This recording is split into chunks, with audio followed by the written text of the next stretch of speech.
नमस्कार दोस्तों, आज 26 नवंबर के ऐतिहासिक दिन हम उस महान भारतीय संविधान को नमन करते हैं जिसने भारत के प्रत्येक नागरिक को समानता, स्वतंत्रता एवं न्याय की व्यवस्था की।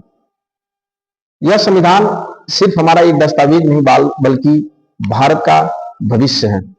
संविधान किसी भी देश की शासन व्यवस्था को, सरकार को चलाने के लिए एक दस्तावेज होता है।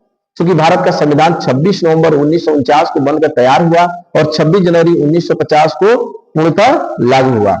आज के दिन हम उन संविधान सभा के सभी सदस्यों के साथ साथ डॉक्टर भीमराव अंबेडकर जी को भी नमन करते हैं, जिन्होंने अपने अथक परिश्रम, ज्ञान और संघर्ष से इस महान लोकतांत्रिक संविधान की रचना की।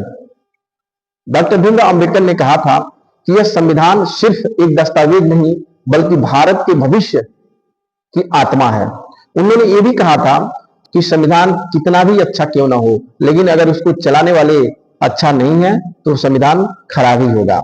क्योंकि उन्होंने कहा था कि यदि भविष्य में कुछ खराब होता है, कुछ गलत होता है, तो हम यह नहीं कहेंगे कि संविधान खराब है, बल्कि हम यह कहेंगे कि संविधान को चलाने वाले लोग खराब थे।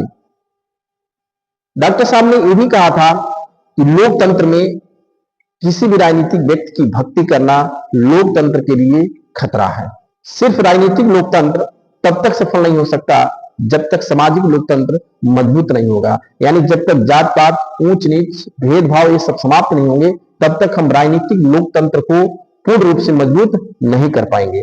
इसलिए आइए हम सब आज के दिन यह संकल्प लेते हैं कि आज के दिन हम लोग संकल्प लेते हैं कि डॉक्टर भीमराव अंबेडकर के द्वारा देखा गया वह समता मूलक समाज और महान भारत की परिकल्पना को हम पूर्ण करें, उसमें सहयोग प्रदान करें।